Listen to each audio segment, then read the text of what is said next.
रावण और हनुमान जी के बीच का संबंध रामायण की एक महत्वपूर्ण कहानी है। रावण, जो लंका का राजा और भगवान शिव का बड़ा भक्त था, असाधारण शक्ति और अपार ज्ञान का स्वामी था। लेकिन जब भगवान राम ने रावण की बहन शूर्पणखा की नाक काट दी, तो रावण ने इसका बदला लेने के लिए माता सीता का अपहरण कर लिया। जब राम ने हनुमान जी को सीता जी का पता लगाने के लिए लंका भेजा, तब हनुमान जी ने राम कथा की एक नई दिशा को जन्म दिया। हनुमान जी ने पहले सीता जी को अशोक वाटिका में ढूंढा और उन्हें भगवान राम की अंगूठी दी। सीता जी से मिलकर हनुमान जी ने अपनी असाधारण शक्ति का प्रदर्शन किया और लंका के रावण के सैनिकों को हराया। लंका में हनुमान जी का प्रवेश एक महत्वपूर्ण घटना थी। उन्होंने पहले वानर का रूप धारण कर लंका में प्रवेश किया। लंका के प्रमुख द्वारपाल लंकिनी ने उन्हें रोका, लेकिन हनुमान जी ने उसे अपनी शक्ति से पराजित कर दिया। लंकिनी ने भविष्यवाणी की थी कि जब एक वानर उसे पराजित करेगा, तब लंका का नाश निकट होगा। जब हनुमान जी ने अशोक वाटिका में माता सीता को पाया, तो उन्होंने रावण के महल में घुसकर उसकी सभा में प्रवेश किया।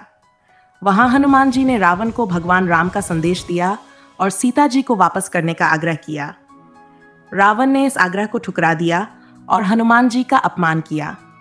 हनुमान जी ने अपनी असली शक्ति का प्रदर्शन किया और रावण के महल को नष्ट करने का प्रयास किया। उन्होंने लंका में आग लगा दी और पूरे लंका में हड़कंप मचा दिया। रावण ने हनुमान जी की शक्ति को देखकर एक बार के लिए डर का अनुभव किया।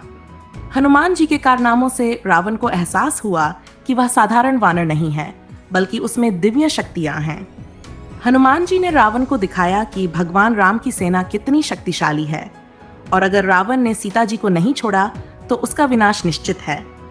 रावण, जो अपने अहंकार और शक्ति के लिए जाना जाता था, ने हनुमान जी की इस चुनौती को गंभीरता से लिया। वह जानता था कि हनुमान जी केवल भगवान राम के दूत हैं और अगर उनके दूत इतने शक्तिशाली हैं, तो भगवान राम और उनकी सेना का सामना करना कितना कठिन होगा। इस प्रकार रावण का हनुमान जी से डरना सिर्फ उनकी भौतिक शक्ति का परिणाम नहीं था, बल्कि यह इस बात का संकेत था कि रावण को अपनी अंतर्निहित कमजोरी और अपने कर्मों के परिणाम का एहसास होने लगा था। हनुमान जी के द्वारा लंका में उत्पन्न की गई विपत्ति ने रावण को उसकी शक्ति के बावजूद उसकी असली स्थिति का एहसास कराया। इस प्रकार हनुमान जी ने न केवल रावण के अहंकार को चोट पहुंचाई, बल्कि उसे यह संदेश भी दिया कि अधर्म का रास्ता कितना विनाशकारी हो सकता है। रावण के मन में जो डर उत्पन्न हुआ था, वह उसकी हार और विनाश की शुरुआत थी, जिसे बाद में भगवान राम ने पूर्ण किया।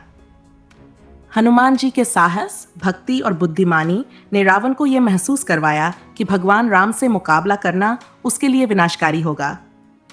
इस प्रकार हनुमान जी ने रावण के मन में भगवान राम के प्रति भय और सम्मान दोनों को स्थापित किया। कहानी से यह सीखने को मिलता है कि चाहे कितनी भी बड़ी शक्ति हो, अगर वह अधर्म और अन्याय के मार्ग पर चलती है, तो उसका विनाश निश्चित होता है। हनुमान जी की भक्ति और उनकी शक्ति ने यह साबित कर दिया कि धर्म की विजय हमेशा होती है।